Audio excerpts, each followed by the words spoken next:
आपको बताया गया है, इसमें अगर पॉइंट आपको कोई क्लियर नहीं है, कुछ पूछना चाहते हैं, आपने ऊपर उसकी परमिशन होगी, वो बोलेगा, उसके सवाल का जवाब बाकी को आ जाएगा।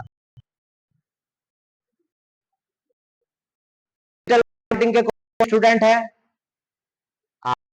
और digital marketing total computer base है, उसकी तरफ करो ना जो कुछ है। Digital marketing computer based vocational course है, तो आपको कंप्यूटर तो पढ़ना ही पढ़ना है, उसके अलावा वो सब पढ़ने हैं, सोशल मीडिया प्लेटफॉर्म्स। बात समझ में आ गई? उसके अंदर फेसबुक सब चलाते होंगे, इंस्टाग्राम चलाते होंगे, लेकिन उसके अंदर जो फंक्शंस है उनका यूज भी आना चाहिए। यूट्यूब बहुत बनाते होंगे, उस पर रील बनाते होंगे, लेकिन उसका बिजनेस यूज क्या है? तो डिजिटल मार्केटिंग के लिए कंप्यूटर बेसिक है, कंप्यूटर आना ही चाहिए। साथ साथ मैंने इसमें फेसबुक पर डाला है एक आपका study material, qualities of A successful digital marketer. उसमें जो है 15-16 क्वालिटीज मैंने भेजी है, उस पर अलग लेक्चर होगा, या तो मंगवाएंगे या यहीं पर होगा, उसको पढ़िए। और डिजिटल मार्केटिंग आज के समय में बहुत ही महत्वपूर्ण है। आप कोचिंग सेंटर चलाते हो, या आपकी चाय की दुकान हो, बनाने वाली हो, या पैकेट में जो बिकती है, ठीक है ना, आपको अपने माल का प्रचार करना है। सबसे सस्ता अगर कोई माध्यम है वो आपका ऑनलाइन है कि नहीं है? बताओ, आप कोई दुकान लेने जाएंगे, सबसे पहले क्या देना पड़ता है पकड़ी में? बहुत बड़ी अमाउंट। बात समझ गए हो ना? पैसा है नहीं उतना जितना हम की दुकान खरीद ले, मगर तो आप कैसे करेंगे? तो ऑनलाइन माध्यम से आपका बहुत कुछ चीजें संभव है। उसके अलावा फोटोशॉप, क्योंकि डिजिटल मार्केटिंग में आपको ऐड भी तो डालने हैं, आकर्षक बनाना है। भले ही आप मालिक हो कंपनी के, लेकिन आपको सेंस होनी चाहिए कि ये कैसे सही होगा, लोगों को कैसा ऐड अपील करेगा, इतनी समझ तो होनी चाहिए।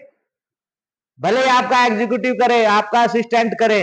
अब मैं ये कह रहा हूं, आपके पास भले ही एडवर्टाइजिंग हो, आपके पास भले ही डिजिटल मार्केटिंग हो, भले ही ऑफिस मैनेजमेंट हो, आपको कंप्यूटर की नॉलेज मस्ट है। ऑफिस मैनेजमेंट वाले बच्चे भी यहां बैठे होंगे। कम्युनिकेशन, कंप्यूटर, और आजकल हम पूछते हैं, बेटा कंप्यूटर जानते हो? जी कोर्स किया है। टाइपिंग जानते हो? जी किया है। स्पीड कितने है? सर थोड़ी थोड़ी है। कहां सीखा? नहीं जी वो मोबाइल पे टाइप करते रहते ना, उससे सीखा है। उस टाइप से काम नहीं चलता है। कोई कंपनी आपको हायर कर रही है तो वो आपको सिखाने के लिए हायर नहीं कर रही है, वो आपकी सेवाएं चाहती हैं कि आप हमारी मदद करें। आपने कंप्यूटर ऑपरेटर बन गए, डिजिटल मार्केटर बन गए, आपको फोटोशॉप या कैनवा वैनवा जिससे भी चीजें बनती है, टाइपिंग का ग्राफ्स हैं, ये सब चीजें आपको आती नहीं, गूगल फॉर्म आपको आता नहीं बनाना, तो क्या करेगा कंपनी वाला भाई आपको? गूगल फॉर्म जानते हो ना सब? Yes no? गूगल फॉर्म में सूचनाएं भरना, बनाना, अभी तक हमने भरे होंगे, लेकिन आप ऑफिस मैनेजमेंट के हैं या डिजिटल मार्केटिंग के, आप सर्वे कर रहे हैं ऑनलाइन, तो उसमें 10-20 जो क्वेश्चन होंगे वो उसमें रख करके उसका एनालिसिस कैसे करेंगे, एक्सेल शीट जो आएगी, वो पूरा प्रोसेस आपको पता होना। बेटा जी समझ में आ रहा है ना? वो पूरा प्रोसेस आपको पता होना चाहिए, और यही आपका प्रैक्टिकल वर्क है। अब इसी के साथ साथ ये आपका कंप्यूटर एप्लीकेशन का शायद पेपर सिलेबस है, ये यूनिवर्सिटी का सिलेबस है।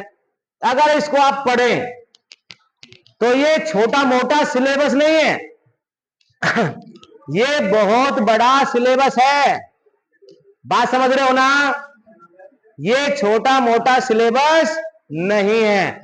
अगर आप केवल इसको भी पढ़ ले तो आप कंप्यूटर के मास्टर बन जाएंगे, आपको जो है अच्छी खासी जॉब मिल सकती है। लेकिन हमारे पास ऐसे स्टूडेंट भी आते हैं, सर्टिफिकेट इतने हो गए, हमने रखा एक तरफ कि बेटा बताओ क्या करें सर्टिफिकेट, काम तो कुछ आता ही नहीं है। भाई टाइपिंग का सर्टिफिकेट है, टाइपिंग तुमसे आती नहीं। ट्रिपल सी का आपके पास सर्टिफिकेट है, कंप्यूटर का तुम पढ़ा नहीं सकते हो। तो क्या जॉब दें? बात समझ गए हो ना? आपके